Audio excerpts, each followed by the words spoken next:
నమస్కారం. Welcome to our channel. This is Sahasra. AP ఉప ముఖ్యమంత్రి పవర్ స్టార్ పవన్ కళ్యాణ్ గారు ఉప ముఖ్యమంత్రిగా బాధ్యతలు తీసుకున్న తర్వాత చాలా బిజీగా ఉన్నారు. కానీ ఆయన సినిమాల కోసం ఆయన అభిమానులు ఎంతగానో ఎదురు చూస్తున్న విషయం మనందరికీ తెలిసిందే. అయితే తను నటించినటువంటి హరహర వీరమల్లు సినిమా కోసం చాలా రోజులుగా ఎదురు చూస్తున్న వాళ్ళందరికీ కూడా ఒక గుడ్ న్యూస్. మార్చి 28వ తారీఖున సినిమా రిలీజ్ కాబోతుంది. అలాగే ఈ నెల జనవరి 6వ తారీఖున ఆయన పాడినటువంటి పాట రిలీజ్ కాబోతుంది. సో మరి దీని గురించి ఇంకా పూర్తి అప్డేట్స్ అన్ని కూడా తెలుసుకుందాం. మనతో పాటు ఉన్నారు ఫిలిం క్రిటిక్ అలాగే senior political analyst Chandra Srinivas గారు. నమస్తే సార్. నమస్కారం అండి. Sir, as a Pawan Kalyan fan గా ఆయన పాటలు ఇంతకు ముందు కూడా పాడారు పాట వేరే సినిమాల్లో. తర్వాత చాలా గ్యాప్ తీసుకున్నారు. మళ్ళీ ఆయన రాజకీయాల్లో బిజీ అయిన తర్వాత ఆయన సినిమాలలో నటించాడా అని ఒక సందోధంలో ఉన్న టైంలోనే పాటలు కూడా పాడతారా అని కొంతమంది అనుకున్నారు. బట్ ఒక గుడ్ న్యూస్ రావడం ఏంటంటే ఆయన పాడిన పాట ఈ 6వ తారీఖున రిలీజ్ కాబోతుంది అనేసరికి మా అందరికి కూడా చాలా పండగే. సో ఎట్లా ఉండబోతుంది మరి ఈ పాట అండ్ అలాగే ఈ సినిమా గురించి ఎట్లా ఉండబోతుంది?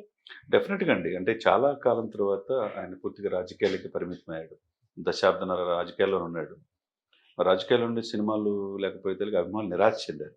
కాకపోతే 3 సినిమాలు లైన్లో ఉన్నాయి. ఈ సినిమాలు కంప్లీట్ చేస్తారనే తెలికి వాళ్ళల్లో ఒక ఆశ అనేది ఉంది. అంటే దాంట్లో భాగంగా మీరు చెప్పిన హరహర వీరమల్లు అనేది చారిత్రాత్మక నేపథ్యం ఉన్న సినిమా. దాంట్లో క్రిష్ మొదట్లో దర్శకుడు అనుకున్నారు. చాలా టైం అయ్యేతలికి ఆయన మధ్యలో డ్రాప్ అయ్యేతలికి జ్యోతికృష్ణ ఏం రత్నం కొడుకు ఆ బాధ్యతలు తీసుకున్నాడు. సరే, ఏదైనా కానీ ఇంకో 20% ఏమైనా మిగిలింది అంటున్నారు. అది కూడా మేబీ మోస్ట్ ప్రాబబ్లీ జనవరి ఎండింగ్ కల్లా పవన్ కళ్యాణ్ గారి క్యారెక్టరే అది కూడా కంప్లీట్ అవ్వబోతుంది. అయిపోయిన తర్వాత ఎడిటింగ్ ఆ బాధ్యతలు అనేది చూసుకొని మార్చి 28 ప్రపంచవ్యాప్తంగా పవన్ కళ్యాణ్ గారు నటించిన ఫస్ట్ పాన్ ఇండియన్ మూవీ ఒక భాషల్లో విడుదల కాబోతుంది. ఎందుకంటే ఇప్పుడు ఆయన తెలుగు రాష్ట్రాలకి పరిమితం కాల పాన్ ఇండియన్ పొలిటికల్ స్టార్గా అవతరించాడు. సనాతన సంప్రదాయాన్ని లేవనెత్తుకున్న తర్వాత ముఖ్యంగా నార్త్లో కూడా మన మహారాష్ట్ర ఎలక్షన్లో చూడండి 100% స్ట్రైక్ రేట్ ఇక్కడే కాకుండా అక్కడ కొట్టాడు. 100 కోట్ల మంది హిందువులకి ప్రతినిధిగా ఆయన కనపడుతున్నాడు. కాబట్టి నార్త్లో కూడా ఆయన యొక్క ఇది సినిమాకి కలిసి వచ్చే అవకాశం ఉంది.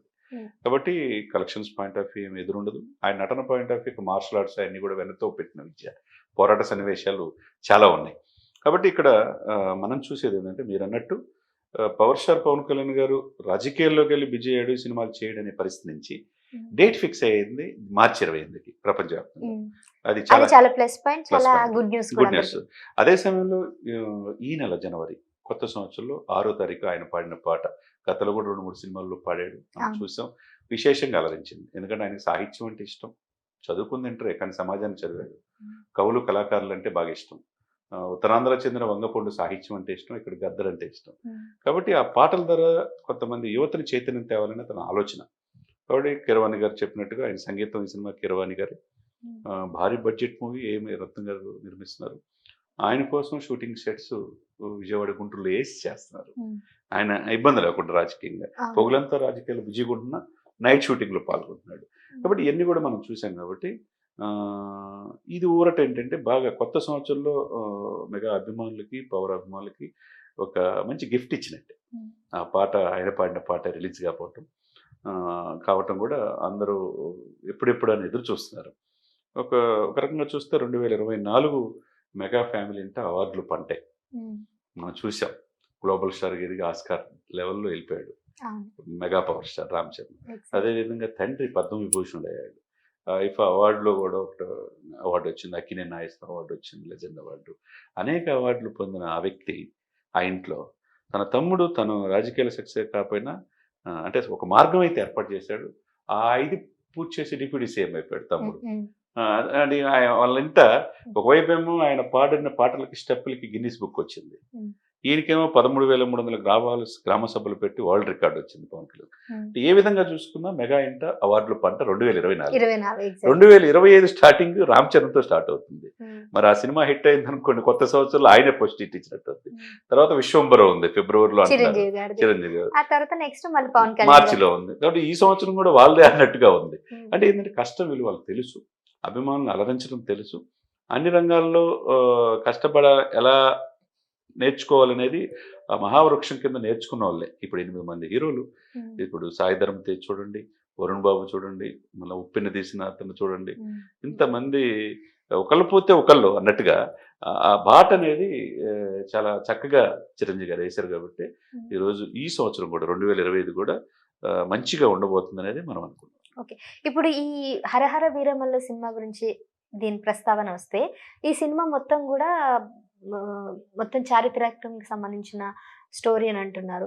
సో, ఎట్లా ఉంటుందంట స్టోరీ, మీకేమన్నా ఐడియా ఉందా? డెఫినెట్‌గా ఇప్పుడు చరిత్ర అనేది చెరిపేస్తే చెరిగిపోయేది కాదు. హ్మ్. పీడియాట్రిక్ మూవీస్ అంటారు.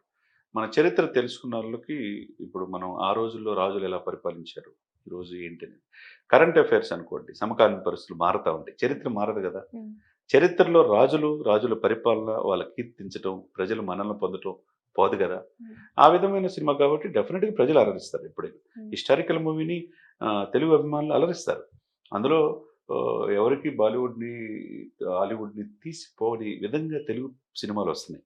బడ్జెట్‌లకి వెనకట్ల తెలుగు నటులు కూడా అంత అద్వితీయంగా నటిస్తున్నారు. 'పుష్ప 1' ద్వారా గ్లోబల్ ఆయన చూసారు కదా! నేషనల్ అవార్డ్ వచ్చింది. హ్మ్. 'పుష్ప 2'లో కూడా మంచి నటన అల్లు అర్జున్ చూపించాడు. హ్మ్. మన తెలుగు వాళ్ళుగా మనం గర్వపడాలిగా. హిందీ నటుల కంటే ఇంకా ఎక్కువగా నటిస్తున్నారు. అంటే ఆస్కార్ లెవెల్‌కి గ్లోబల్ స్టార్ జూరీ ఎన్టీఆర్ గారు ఆ పాట ద్వారా మనం చూసాం కదండీ! అవును. ఆస్కార్ లెవెల్ ఎళ్లారంటే తెలుగు వాళ్ళు ఇంత బాగా చేస్తున్నారనేది క్రియేట్ అయిందనమాట.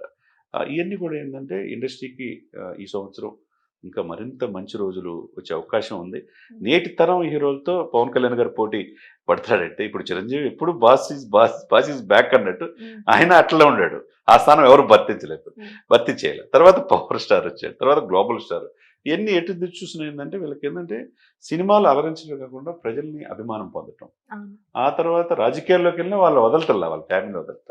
కాబట్టి ఇయన్నీ చూసుకుంటే పవన్ కళ్యాణ్ గారి ఈ సినిమా మంచి హిట్ అయ్యే అవకాశం ఉంది. దట్ ఇది pan India pan India movie. First time Pawan Kalyan కాబట్టి గారికి. ఆయన ఆల్రెడీ పొలిటికల్ స్టార్‌గా పాన్ ఇండియా దేశ రాజకీయాలను శాసించే పరిస్థితులు ఇప్పుడు ఉన్నాడు కాబట్టి కలిసి వచ్చే అవకాశం ఉంది. ఆ తర్వాత ఓజీ అంటున్నారు ఎక్కడికెళ్ళినా. హ్మ్. మీరు ఓజీ కాదురా బాబు కొద్దిగా సేపు ఆగండి అంటున్నాడు. అది కూడా ఒరిజినల్ గ్యాంగ్‌స్టర్ మంచి బజ్ క్రియేట్ అయ్యింది సుజిత్‌ది. హ్మ్. ఇక మూడోది ఉస్తాద్ భగత్ సింగ్ ఏదో ఉంది. హ్మ్. ఆ 2 సినిమాలు కూడా అంటే 2025 మాత్రం ఈ సినిమా రిలీజ్ అవుద్ది.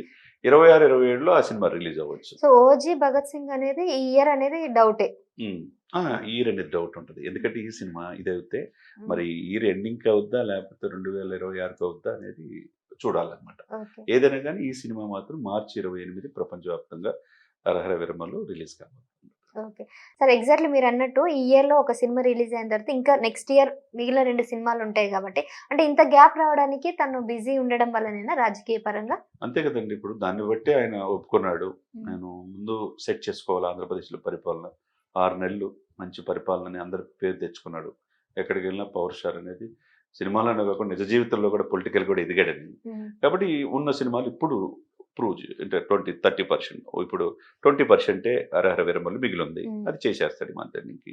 అది మార్చి ప్రీ ప్రొడక్షన్ ఎడిటింగ్ అన్నీ ఉంటాయి కదా! ఎగ్జాక్ట్. ఫిబ్రవరిలో పూర్తి చేసుకొని మార్చి 28 రిలీజ్ అవుతది.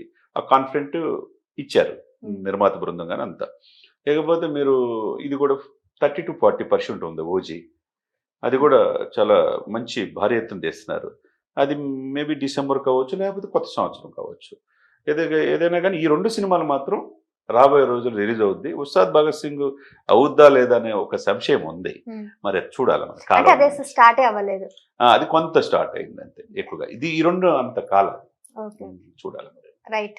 So, anyways first time Pawan Kalyan గారు నటించిన ఒక సినిమా పాన్ ఇండియా లెవెల్‌లో రిలీజ్ కాబోతుంది. సో, వరల్డ్ వైడ్‌గా ఆ సినిమా రాబోతుందని కూడా కొంతమంది ఎక్స్‌పెక్ట్ చేస్తున్నారు. మరి చూడాలి. పాన్ ఇండియా లెవెల్‌లో వచ్చినా కూడా అది హ్యాపీనెస్. ఎందుకంటే అసలు సినిమాలకి వస్తాడో రారో అనే డౌట్‌లో ఉన్న వాళ్ళందరికీ సినిమా 28వ తారీఖు రిలీజ్ కాబోతుంది మార్చ్‌లో అనంగానే చాలా హ్యాపీనెస్ వచ్చింది. ఇంకా మరి ఇది వరల్డ్ వైడ్‌గా వస్తే ఇంకా హ్యాపీ అని కూడా ఇంకొంతమంది ఎదురు చూస్తున్నారు. బట్ ఒకవేళ పాన్ ఇండియా లెవెల్‌లో గనుక సినిమా రిలీజ్ అయితే తన రాజకీయ పరంగా కూడా తనకి చాలా ప్లస్ అయ్యే అవకాశం ఉంది. నెక్స్ట్ దేశ రాజకీయాలు కూడా మారబోతున్నాయి దీనివల్ల అని కూడా అంటున్నారు. చూద్దాం ఏం జరుగుతుందో. Thank you sir.